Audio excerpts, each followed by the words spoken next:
आध्यात्मिक पुरुष निंदकों से तो दूर रहता ही है। साम्य भाव, उससे जटिल साम्य भाव वह है जो प्रशंसक लोग हैं। आध्यात्मिक जीवन जीने वाले पुरुष का कर्तव्य है मेरे जीवन से प्रभावित होकर के कोई देश में क्रूरता न फैला दे। ये हिम्मत हर वक्ता के अंदर, हर व्यक्ति के अंदर नहीं आ सकती। इस बल के अभाव के कारण आध्यात्मिक लोगों के पंथ बन गए। बेटा उनमें ताकत नहीं थी सारस्वत जी अपनी प्रशंसा को सहन करने की, अथवा यूं कहिए अपनी प्रशंसा को उपेक्षित करने की योग्यता नहीं हासिल कर पाए।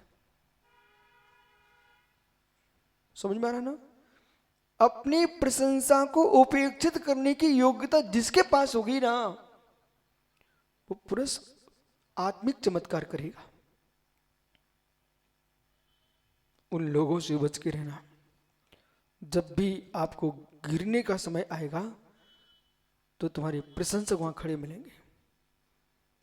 वे आपको तस्वीरों में, फोटो में ऊंचाई दिखाई देंगे, दीवारों पर तुम्हारे चित्र बनवा देंगे, तुम्हारे नाम के भवन खड़े कर देंगे, लेकिन तुम्हारी जो आध्यात्मिक विकास की आत्माश्रय साधना चल रही थी, पराश्रय शून्य साधना चल रही थी, उसमें वे सेंध लगा देंगे। बोले कैसी? आध्यात्मिक जीवन स्वयं के लिए होता है। सुखम सुखाय के सिद्धांत है बराबर। आध्यात्मिक जीवन स्वयं के लिए होता है। हमारे जीवन से कोई प्रभावित हो रहा है तो उतने ही प्रभावित हो कि दूर से आनंद लूटे। जैसे समुद्र में विराजे तीर्थंकर देव, उनसे जो भी प्रभावित होना चाहता होता रहे, लेकिन प्रभु का कभी स्पर्श नहीं करता। वहां चरण छूने की कोई क्षमता नहीं है, ना वहां व्यवस्था है। तीर्थंकर की समुद्र में चरण छूने की कोई व्यवस्था नहीं है, ध्यान रखना आप लोग। वे परम उदारी शरीर से मंडित, श्राप वरदान देने की कोई वहां व्यवस्था नहीं है, और नाराज खुश होने की भी व्यवस्था अरिहंत वहां पर नहीं है। तो तीर्थंकर परमेश्वर जैसे परम औदारिक शरीर से युक्त शरीर में रहते हुए भी अशरीरी का भेदन कर रहे हैं। अतीन्द्रिय आनंद, अतीन्द्रिय आनंद। वे परमेश्वर अनंत केवली अतीन्द्रिय आनंद में अवगाहन कर रहे हैं। इसी प्रकार से आध्यात्मिक जीवन जीने वाले पुरुष का दायित्व है कि हम द्वेष बुद्धि रखने वाले जो हमसे, उनसे तो मध्यस्थ रह ही रहे। जो हमारे प्रशंसक हैं उनसे भी हम मध्यस्थ रहें। बोले क्यों? क्योंकि यदि ऐसा लगा कि अरविंद भाई, बंगेला मनोज ये हमारे आत्मीय लोग हैं, अध्यात्म की बात है मात्र कि ये हमारे लोग हैं। महाराज जी, स्वामी अरिहंत, स्वामी शब्द आध्यात्मिक लोगों के लिए लगता है। स्वामी, स्व के स्वामी। स्वामी कहा जा रहा है सुखी ओर, बाह्य वैभव में सम्राट होता है, आध्यात्मिक वैभव में स्वामी है। साहित्यिक दृष्टि से जिसने सूत्र ग्रंथ पर टीका लिखी है उसके नाम के आगे स्वामी लगता है। ये साहित्यिक दृष्टि है। आध्यात्मिक दृष्टि से स्वका स्वामी, स्वका स्वामी, कुंद कुंद स्वामी, स्वका स्वामी। ग्रंथों का व्याख्यान, ग्रंथों का सृजन,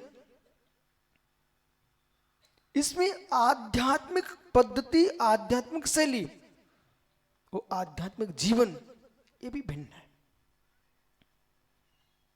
मैं नहीं स्वीकारता इस बात को, जो आध्यात्मिक लिखना बोलना जानते हैं वे आध्यात्मिक हों। बंगला स्वीकार। जो आध्यात्मिक है उन्हें लिखना भी नहीं आता हो, बोलना नहीं भी आता हो, तब भी वे आध्यात्मिक है। क्योंकि आध्यात्मिक पुरुष के लिए बाक भी परवस्तु है, मन भी परवस्तु है, शरीर भी परवस्तु है। न हम मनोवाणी, मैं मन नहीं हूं, बाड़ी नहीं हूं, शरीर नहीं हूं। तो कुंद कुंद स्वामी प्रवचन साज में लिखते हैं, न होमी अहम होमी मन, अहम न होमी वचन, न अहम होमी देह। मैं तीनों नहीं हूं। पक्ष अध्यात्म का है। नहीं हूं, नहीं हूं, इन तीन से शून्य हूं, सत्य है। लेकिन निषेध है ना, नहीं हूं ना, नहीं हूं ना, वे तीनों वस्तु हैं। यहां भूल होती है रहमत। मैं नहीं हूं ना, सत्य है। आध्यात्मिक दृष्टि से, सुचतुष्टय से, चित्त स्वभाव की दृष्टि से मैं मन नहीं हूं, बाड़ी नहीं हूं, शरीर नहीं हूं, नहीं हूं। नहीं हूं ऐसा कथन चल रहा है तो इस बात को लेके आइए आप। ये तीनों हैं, मन भी है, वचन भी है और शरीर भी है, अवस्तु नहीं है। जैन का अध्यात्म, बौद्ध का अध्यात्म में बहुत अंतर आ गया। उपनिषद के अंतर, अध्यात्म में अंतर आ गया। यहां पर हमने पर वस्तु को माया कहा, पर वस्तु को असत कहा। सो सत में पर का असत है, इसलिए असत है, न कि असत है। बराबर। माया कहा, ये माया आदि कसाय का निमित्त बनता है, हेतु बनता है, इसलिए माया है। लेकिन अवस्तु भूत कोई माया नहीं है। उपनिषद का अध्यात्म कहता है भ्रम है, माया है, इंद्रजाल है। मित्र, ऐसा नहीं है। शरीर शरीर सद्भूत व्यवहार ने से मेरा नहीं है। शरीर विजातीय उपचरित असद्भुत व्यवहार ने से है कि नहीं अपना? बोलो। बहुत बढ़िया। ये आपकी समीचीन व्याख्या है। अध्यात्म से दूर नहीं किया आपको। लोक में आपको कोई असत्यवादी न कह पाए, इसलिए हमने ने को लेके आए हैं। लोक का भी ध्यान रखना पड़ेगा। और लोक का नहीं, ये भी लोक है। ये लोक है कि नहीं? ये पुद्गल लोक है, अजीब लोक है। 6 लोक हैं। लोक कितने हैं? 6। जीव, पुद्गल, धर्म, अधर्म, आकाश, काल, 6 द्रव्य का नाम लोक है। और लोक जिसमें है उसका नाम लोकाकाश है। ठीक है। अध्यात्म, अध्यात्म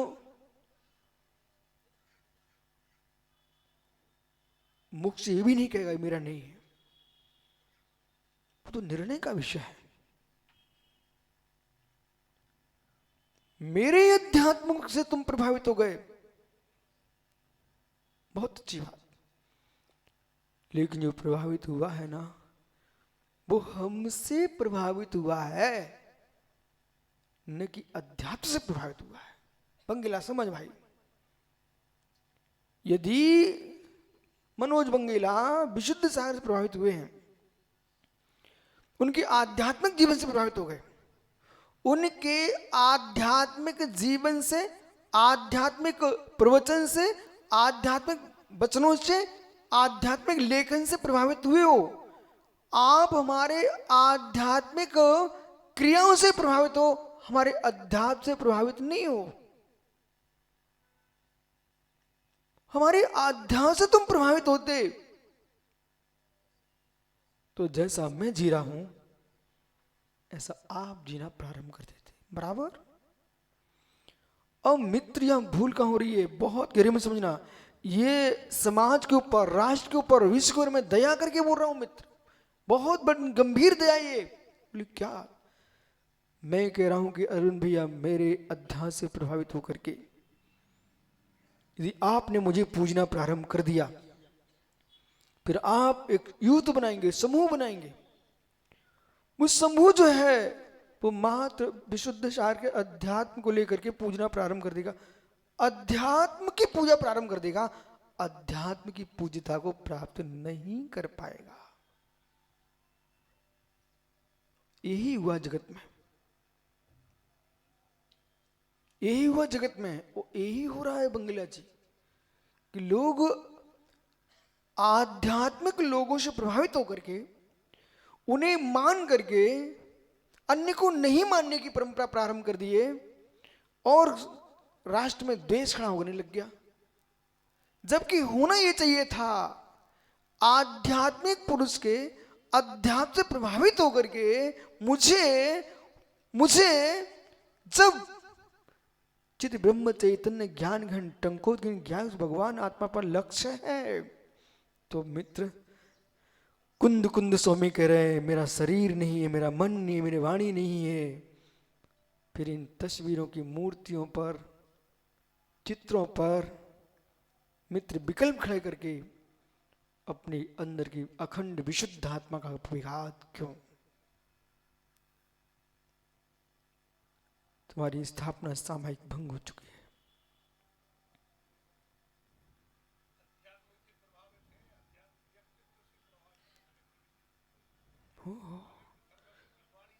हे मित्र, कहीं लक्ष्य मत ले जाओ, बाहर जाओ ही मत। बाहर जाओगे फिर घमसान होगा हृदय के अंदर। मैं नहीं चाहता हूं आपस में तुम दो आदमी में झगड़ा हो, वो तो घोर पाप है। आपके भीतर वैचारिक घमसान है ना, वो भी हत्या है। लोग बोल ही नहीं रहे, सुन ही नहीं रहे। मैं तो इसमें लगे, इनकी फोटो रख दो, उनकी हटा दो, उनकी चिपका दो, इसमें अपना जीवन नष्ट कर रहे लोग। आयु कर्म के निश्चय कहां तुम बर्बाद कर रहे हो। ओ हो, घोर हत्या, घोर हत्या, घोर हत्या, पर की नहीं स्वयं की। अहो हत्यारो, इस हत्या का परित्याग करो। घमसान तुम्हारे भीतर चल रहा है, उद्वेलित हो रहे हो। अध्यात्म उद्वेलित नहीं करता, उद्वेलित कसाएं करती हैं, उद्वेलित वासनाएं करती हैं। मंच बोले, उद्वेलित वासनाएं करती हैं। वासना में तत्व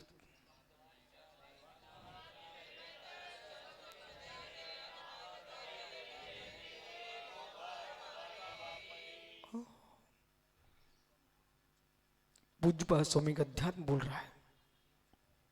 वासना मात्मे तत् सुखम दुखम च देहिनाम। सुखों को, प्राणियों को सुख दुख जो हो रहा है वासना मात्मे तत्, ये वासना मात्र है।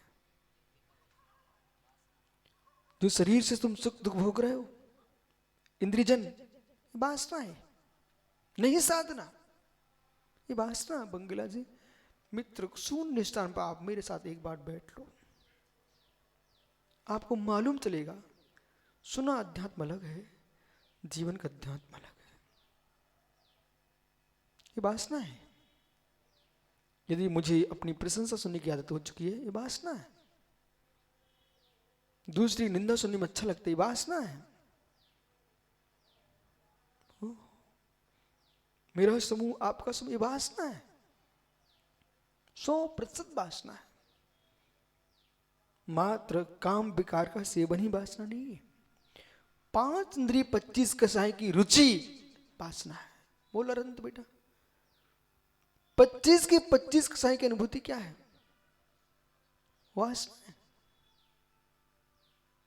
ओह देश के मुमुक्षु, निर्गंत भीतरागी श्रमणों, कभी तो सोच के बैठ के सोच लिया करो, हम वासना शून्य होकर के चिद पिंड ज्ञान घन परम ब्रह्म में वास करने के लिए आए हैं, वासना की बात सूंघने नहीं आए।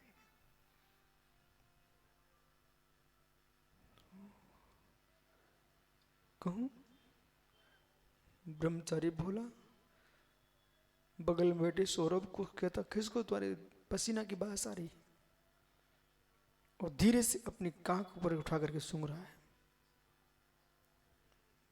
गलत नहीं समझना, 100% सत्य बोला। मतलब जिसकी पसीने की गंध तुमको वासना उत्पन्न करा रही है, उसे तुम सूंघना चाह रहे हो। ये कितनी प्रकार की सामग्री अरिहंत लगाने लग गए आजकल, कांखों में लगा रहे, शरीर में लगा रहे हो, क्या है ऐसा? वासना को भड़काने वाली सामग्री है सब। है मित्र, आप कह रहे कि बंगला लोलुपी आदमी है, ऐसा बोल दिया आपने। ये आपने क्यों बोला? ये बात कहने की लोलुपता तुम्हारे अंदर आई ना, तुम भी लोलुपी हो। अध्यात्म अलग विषय है। ये क्यों कहा आपने कि बंगला लोलुपी है? मतलब इस बात को कहने के लिए तुम आतुर थे, लोभ था आपको।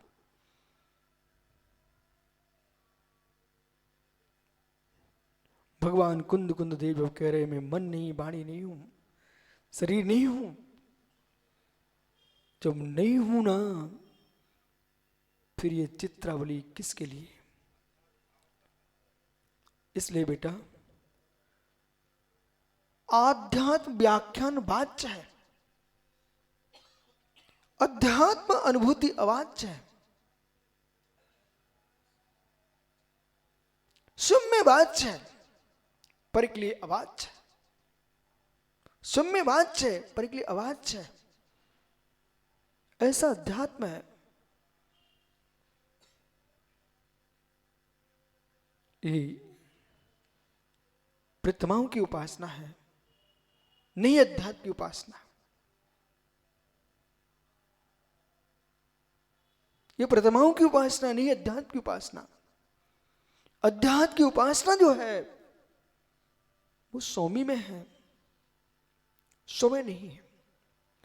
एक एक शब्द पकड़ना, मैं क्या बोल रहा हूं? अरे देख भाई, सौमी में है, स्व में नहीं है।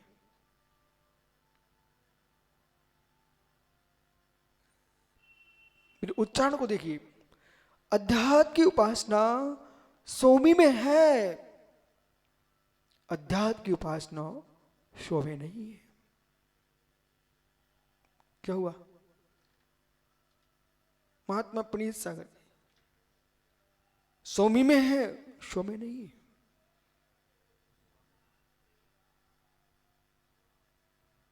सामित सागर जी, तुम कागजी बटोरते रहना। अध्यात्म की उपासना सौमी में है, स्व में है, स्व में नहीं है।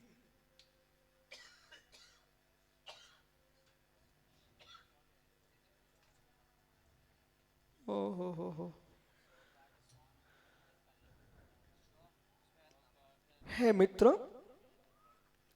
शाह तालब्य, शाह दंती, दंती सा बोलेंगे तो स्व में अध्यात्म है, सौमी में अध्यात्म है। और तालब सा बोलेंगे स्व यानी धन, स्व यानी पैसा, स्व यानी पैसा, धन। इसलिए नाममाला, एक अक्षरी नाममाला सर्व अनेक अक्षरी नाम माला, ये तीनों पढ़ना, निघट्टू, ये सब पढ़ना पड़ेगा। अब जब मैं आपको नाम माला पढ़ा रहा हूं, एक अक्षरी नाम माला पढ़ा दूंगा, अनेक अक्षरी नाम माला पढ़ा दूंगा, निघट्टू पढ़ा दूंगा, लेकिन तैयार तो आपको करना पड़ेगा। इतने विषय भैया। अब अरविंद भैया कोई व्यक्ति हमारे पास आए, बोले महाराज ये पढ़ने लिखने में मन नहीं लगता ना, इसलिए मैं घर छोड़ के आपके पास रहना चाहता हूँ। मैं उसे कहता हूँ भैया तू चिंता मत कर, घर में ही रहे, यहाँ उससे ज़्यादा पढ़ना पड़ता है। वो नहीं, यहाँ पढ़ने वाले लोग हैं, आप यहाँ आ जाओगे तो घुटोगे, चेहरे देखोगे दूसरे के। सम क्रिया सम कर्म के पास जाओ तो तुम सुख से जी पाओगे। सम वयस्क, सम क्रिया, सम कार्य और सम बुद्धि, वहां सुख से रह सकते हो। जिसने अपनी कन्या बराबर वाले के यहां दी है वो सुख से रहेगी। और अरविंद भैया ने धनपति देखा और उसको दे दी, वहां का वातावरण में नहीं जी पा रही बेटी, आप परेशान हो जाएगी।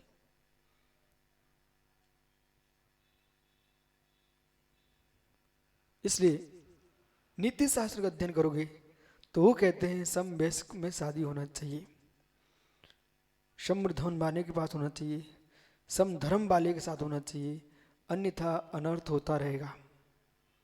यही यहां पर कह रहे हैं, साधना का क्षेत्र भी आपको सम बुद्धि के पास जाना चाहिए, या फिर आपकी बुद्धि में पुरुषार्थ करने की क्षमता होना चाहिए।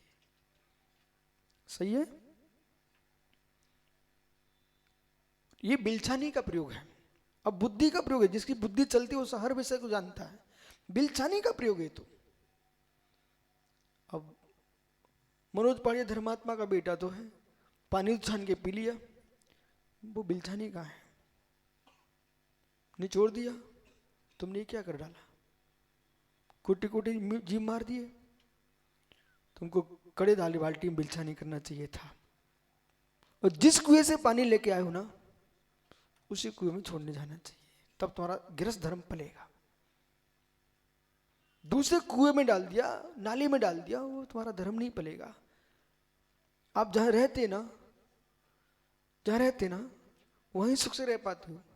यहां तक हो तो बंगला जी, अचानक तुमको किसी घर में रहना पड़ जाए, सोना पड़ जाए, तो रात में नींद नहीं आती आपको। एक बार तो मुझे पूरा याद है, भिंड से मैं चला, विद्यार्थी था, वहां नींद ही नहीं आ रही थी। सो एक सज्जन ने उमरी में रोक लिया। मैंने कहा मित्र, तुमको पता होना चाहिए, खाई से निकाल के लाए, कुएं मत पटको, तुम सीधे वहां छोड़ के आओ मुझे। हाँ, बोले छोड़ के आओ। वो शाम को उन्होंने भोजन कराया, साइकिल उठाई और सीधे छोड़ के आ गए। अब बोले क्यों आप वहीं रुक जाते? हम कि बस घर वालों के साथ यही परेशानी है, वे अपने सोच से देखते हैं। आधे बच्चों की बुद्धि तो घर वालों ही नष्ट करते हैं, क्योंकि तो अपनी सोच से सोचते हो। पौधा है छोटा सा, जहां लग सके वहीं लगाना चाहिए, अन्यत्र लगा तो सूख जाएगा, मिट जाएगा। बच्चे हैं, माँ की गोद में खेलना चाहिए, माँ की गोद में ही खिलाओ आप। और तुम जाके धाय को पकड़ा रही ना, उनकी आधी बुद्धि कम हो चुकी है। जो नर्सरी में भेजना है पढ़ने के लिए बच्चे, उनका बाह्य बौद्धिक क्षमता तो बढ़ेगी, आध्यात्मिक विकास उनका रुक रहा है। आइए, तो जो बिलछानी है ना, वहीं क्यों छोड़ना, उनकी रक्षा होगी। इसी प्रकार से जैसे हम सम के साथ रहे, उनके साथ रहोगे, और तुम अन्यत्र भेज दिया तो मेरे मित्र जैसे बिलछानी जी मर जाते ना, ऐसे उनकी अंदर की भावना मर जाती है। आध्यात्मिक जीवन, अंतर समझ में आ रहा आपको? तो स्व और सोमी, अंतर समझ में आया?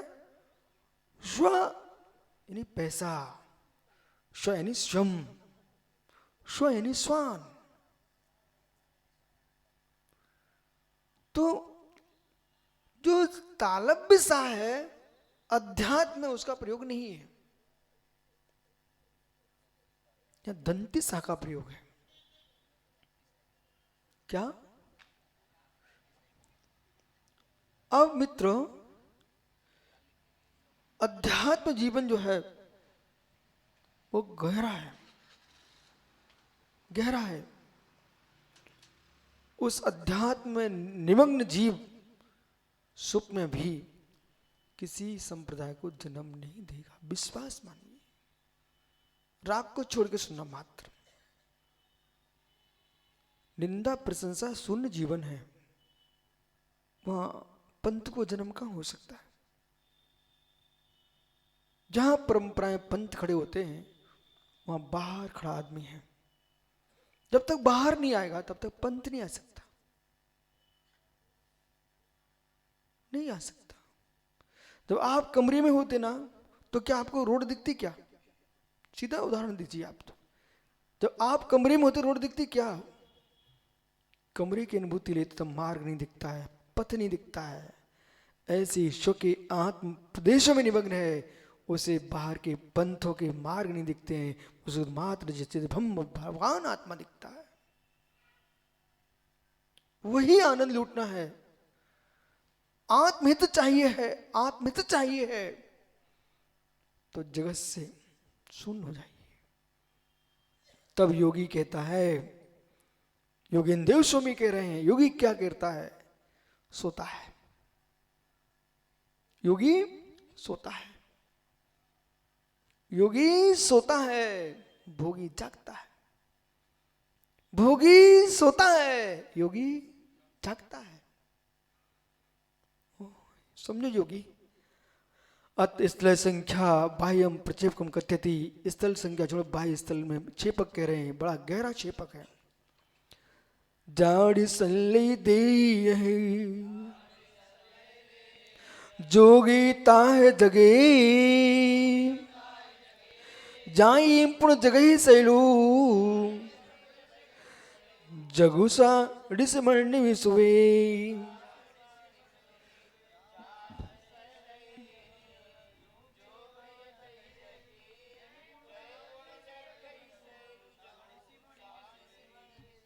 क्या आनंद है। जहां निशा शैलाम सकलानाम देहिनाम योगी तस्यम जागति।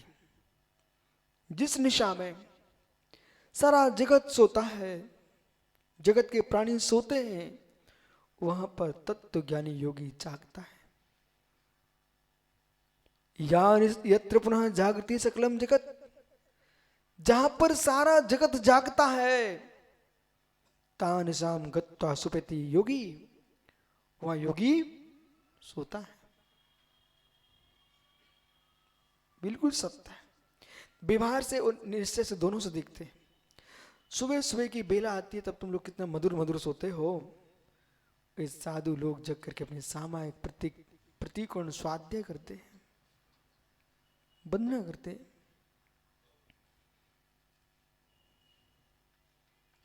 पूरी रीति उल्टी है साधुओं की, पूरी रीति उल्टी है साधुओं की, इसलिए साधु है। श्रावक की नीति में जिएगा साधु, वो नहीं बचेगा साधु। बराबर। बस जो मुझे यही दिखता है जगत में, मालूम अरविंद भैया मैं शांत क्यों जीता रहता हूं? कई बार धुरंधर लोगों की अज्ञानता मुझे दिखाई देती है, सिरमौरी लोगों की अज्ञानता मुझे दिखाई देती है। पर उम्र में, कद में मैं छोटा हूं ना, इसलिए मौन से देखता रहता, परंतु अज्ञानता दिखाई देती है। धनश्री तो लोगों इतनी प्रिय हो चुकी, धनश्री इतनी प्रिय हो चुकी है, धनश्री इतनी प्रिय हो चुकी है कि महावीर स्वामी तो दिखते ही नहीं, लोग स्वामी दिखते ही नहीं। शो इतना प्रिय हो गया, स्वामी नहीं दिखते। हर क्षेत्र में पैसा पैसा पैसा। विचारशील, चारित्रशील, योग्य, स्व की ओर उन्मुख करने वाला धर्म व्यापारियों के हाथ में गया ना, हर जगह पैसा। एक श्रीफल भी चढ़ाना तो पैसा दो, नमस्कार करना तो पैसा दो। यही छत्तीसगढ़ का एक नेता मेरे पास नहीं आया, उनसे कहा आप चलो ना महाराज जी के पास। बोले भाई मुझे डर लगता है। बोले क्यों? पूर्व में एक महात्मा जी आए थे, मुझे 21,000 रुपये देना पड़े तब नमस्कार करने को मिला। तो उन्होंने समझाया भाई तुम चलो, यहाँ सिक्का कहीं करनी नहीं लगती, आप चलो तो एक बार। विदिशा मध्य प्रदेश में गुजरात से एक सेठ आया, बहुत बड़ा पैसे वाला आदमी। वो नीचे मंदिर में दर्शन कर रहा। श्रीमंत सेठ राजेंद्र कुमार जी ने कहा चलो ऊपर महाराज जी हैं। बोले भाई साहब अभी नहीं जा पाऊंगा। बोले चलो चलो। नहीं जा पाऊंगा, मैं मुनि भक्त हूं लेकिन जा नहीं पाऊंगा। बोले क्यों, क्या बात है? बोले जेब खाली है अभी। सेठ जी ने कहा क्या बोले आप? राजेंद्र प्रसाद जी ने। बोले जेब खाली मतलब? बोले भैया मैं मुनि भक्त आदमी हूँ लेकिन अभी महाराज जी के पास जाऊंगा तो कुछ दान देना पड़ेगा, लेकिन अभी जेब में है नहीं। मतलब उन्होंने मुझे आके बताया। हमने भाई तुम उनको लेके तो आओ। वो मेरे पास आए, बेचारे आके बैठ गए, नमस्कार किया, नमस्ते बोले और मुस्कुरा के बैठे रहे। जब कोई बात ही नहीं हुई बाहर की, फिर सेठ जी ने पूछा क्यों, क्या हुआ? बोले मैं स्वप्न देख रहा था। बोले क्या? कि महाराज जी के पास आया, उन्होंने कोई दान की बात नहीं की, ये तो स्वप्न हो गया।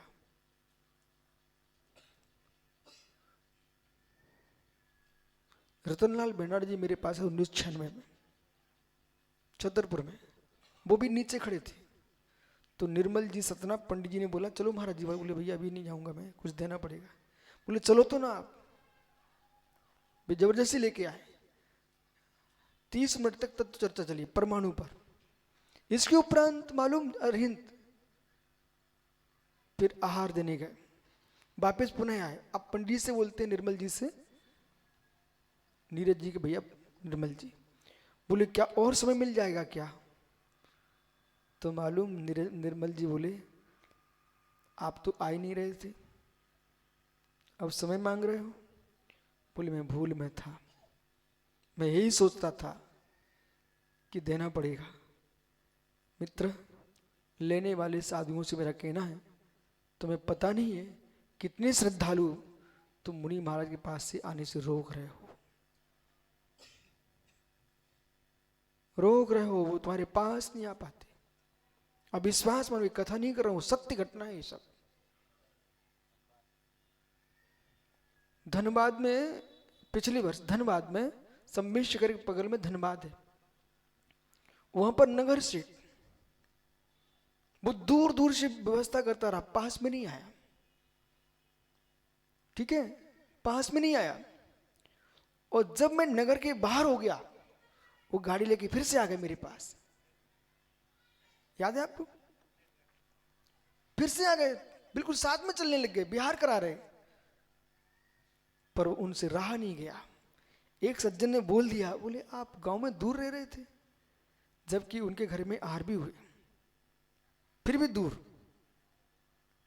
बोले भाई मैं समझता था जब बिहार होगा तो कुछ व्यवस्था देना पड़ेगी,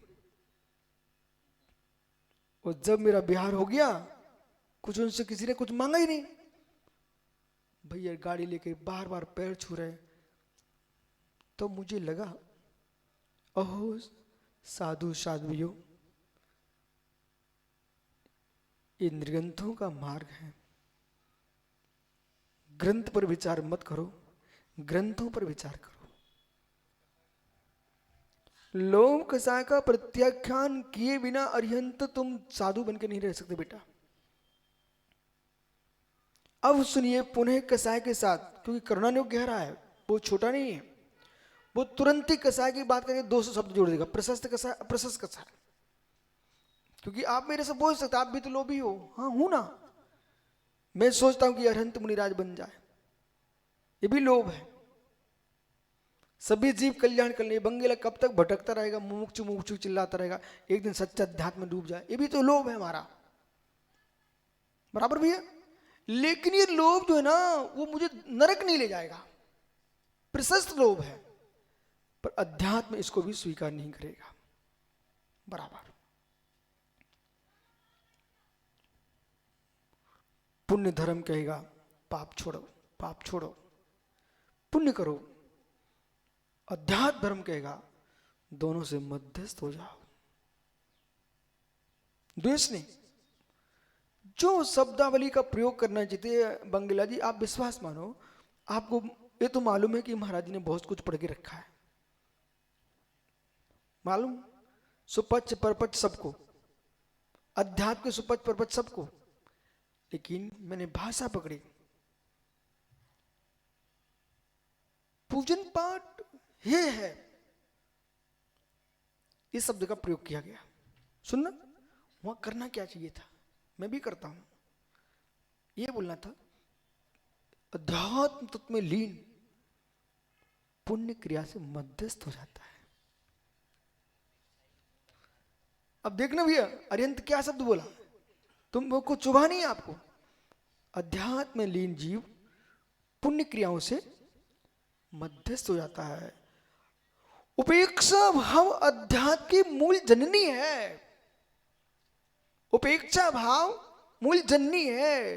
भाषा का ज्ञान अनिवार्य अंग है, किसी विषय को चाहोगे तो वहां की भाषा बोलना चाहिए। श्री समय सारी जैसा महान ग्रंथ, किसी ग्वाले को तुमने पकड़ा दिया, वो गाय भैंस को हाँकने वाली भाषा बोलेगा, अध्यात्म क्या होगा? समझ भाई, सिद्धांत शास्त्र की उच्च कोटि की भाषा, उच्च कोटि की भाषा किसी चर्मकार को सौंप दिया तुमने, वो क्या बोलेगा?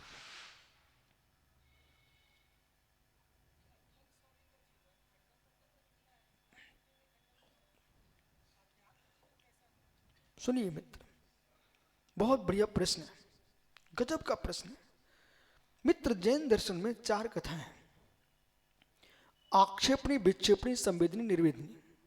बेहकलंक स्वामी जो स्वरूप संबोधन लिखते हैं उनकी भाषा चेंज हो जाती है,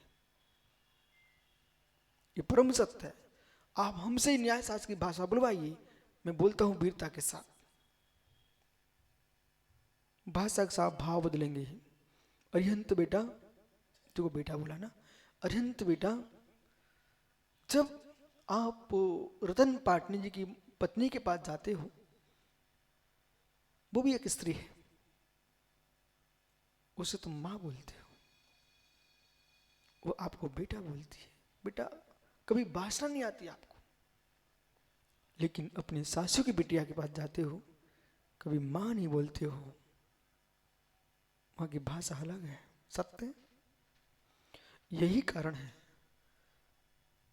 संवेदनी निर्वेदनी कथा, जब प्रथम अवस्था में शिष्य है तो उसको संवेदनी निर्वेदनी कथा करना चाहिए। समाधि का काल चल रहा है, संवेदनी निर्वेदनी कथा का। आक्षेपणी विक्षेपणी आपकी युवा अवस्था प्रौढ़ता की व्याख्या, तब तुम धर्म की रक्षा के लिए करना है। अध्यात्म जीवन जीने के लिए भाषा को बदल के ही करना पड़ेगा। अकलंक स्वामी ने जिस क्षण में वो संवेदनी आक्षेपणी विक्षेपणी में जाते थे, तो अकलंक वीर होते थे। जो अकलंक स्वामी स्वरूप संबोधन पाए तो क्या लिखते हैं?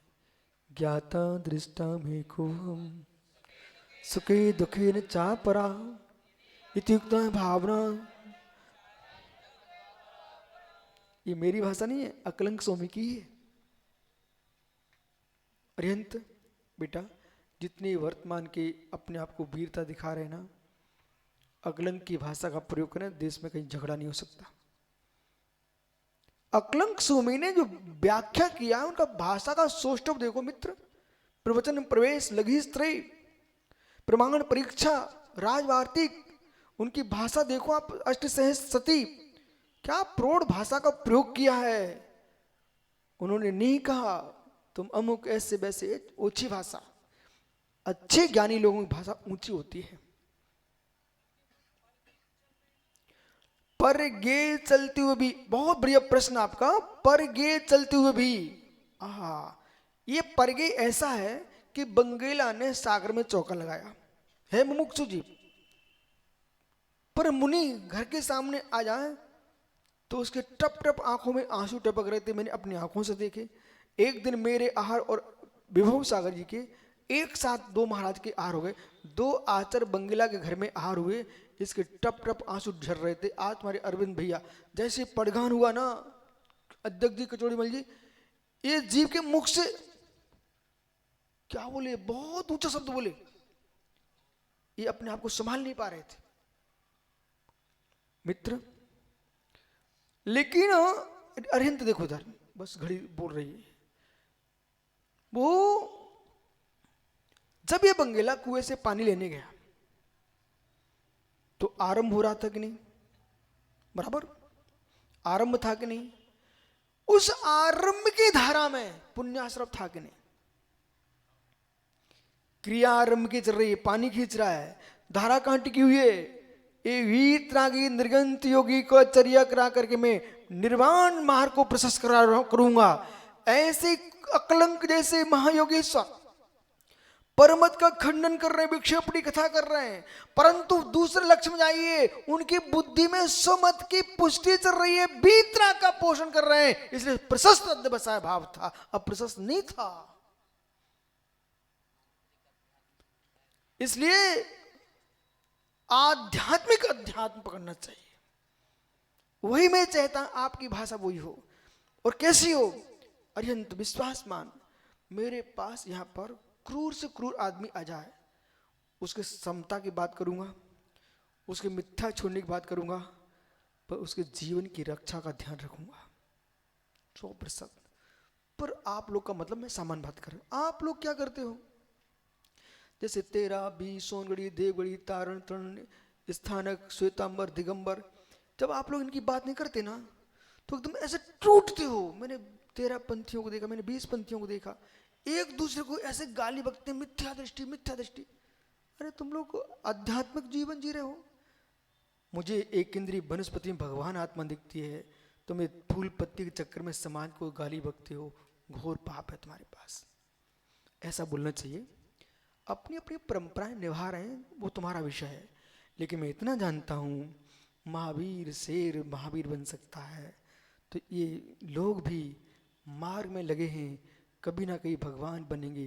हमारा अद्वैत भाव प्रशस्त होना चाहिए, आक्षेपणी विक्षेपणी करने पर भी संवेग का अभाव नहीं होना चाहिए। बोलो बंगेला। पर बंगेला जी, मनोज भैया आपको बहुत दिन हो गए मेरे साथ, आप अनुभव करो, आपके सामने क्रूर से क्रूर लोगों की मैंने रक्षा कराई है, आपको मालूम है, पर फिर वो जी फिर भी नहीं बदला, तब भी मैंने कुछ अशुभ नहीं सोचा। ठीक है ना, बिच्छू का काम डंक मारना, हमारा काम रक्षा करना है। हाँ, मुझे मालूम चला अरुण भैया एक आदमी को लोग गर्दन निकालने वाले थे, मुझे मालूम चल गया, हम कितना अनर्थ हो जाएगा। मैं लघु शंका गया, दिन के 12 बजे सामायिक को जा रहा था, मैंने उसको बुलाया, भाई इधर आ, अभी अभी क्यों क्या कुछ नहीं, तुम यहां से निकल जाओ। बाद में रहस्य खुला कि विश्व सागर ने उसको बाहर कर दिया है, रक्षा की है। हमने कहा हाँ, मेरा धर्म अहिंसा, मैंने उसका पालन किया है, मेरा धर्म अहिंसा, मैंने उसका पालन किया, मैं करूंगा। यदि आप चाहो मेरे शरीर में आप धनुष बाण छोड़ना छोड़ सकते हो, लेकिन मैं अहिंसा को नहीं छोड़ सकता।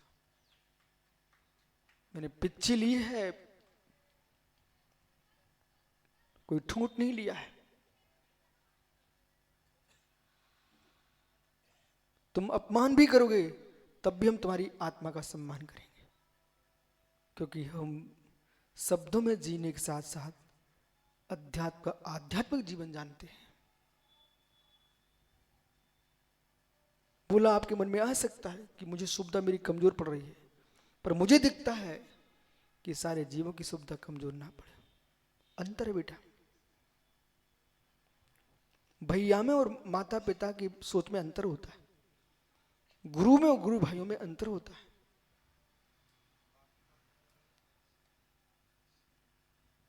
ये अरहंत मित्र भाई विश्वास मान, फिर जब अकलंक की समाधि का काल आया था ना, तो हृदय से अकलंक स्वामी ने भी स्वरूप संबोधन की आश्रय लिया, शेष को गौण कर दिया। चाहे आप होंगे चाहे मैं होऊंगा, अंतिम निर्णय आपका भी यही होगा। जब तक तुम 10-5 साल जितना उपद्रव मचाना मचा लो, लेकिन अंत में आपको यही सोचना पड़ेगा, न हम मनो न मे वाणी। मैं शब्दों के पीछे भाव खराब करता रहा, परंतु कोई सुधरता नहीं है। जब काल लब्धि आती तभी सुधरते, इसमें कोई शंका नहीं। 97 से तू मेरे साथ है भैया, ऋषभ तुम भी मेरे साथ 97 से हो, पर तुम्हारे देखते देखते मन से भर गया। अब तू ज्यादा बोले तो रो पड़ेगा, अब नहीं बोलता। उसकी आंखें डबडबाने लगी। ये ऐसा जो चेहरा बना ना अरविंद, क्यों बना? क्योंकि गुरु और मां जो तो आत्मीयता से बात करते, कोई दुनिया करती नहीं। तेरे से सम्मान दुनिया करा सकती है, पर अपना कह के कोई नहीं बुलाता। मां का हृदय होता है कि बेटा छाती पे लात भी मारे तब भी मां कहती बेटा तुम सुख से रहना। गुरु जब भी तुम्हारा होगा यही कहेगा बेटा तुम सुख से रहना, आत्म तत्व को भूल के मत जाना। ये बाहर के लोग रिश्तेदार हैं, भड़काने वाले हैं। आत्महित की बात यही मात्र है। इस शब्दावली का विराम होना ही पड़ेगा। जाओ, कल फिर आओगे, पर ये तो पुनः चर्चा करूंगा। मैं तो ये दुआ सूत्र का अर्थ कर रहा था, अब समय हो गया। पर इतने ध्यान रखना, जहां जगत जागता योगी सोते हैं, और जहां योगी सोते वहां जगत जागता है। आत्मा स्वभावम परिभाव भिन्नम, आत्मा स्वभावम परिभाव भिन्नम। आत्मा का स्वभाव परवान सत्यन बिन महावीर स्वामी की जय। बोलिए 108 आचार्य गुरु विशुद्ध सागर जी महाराज की जय।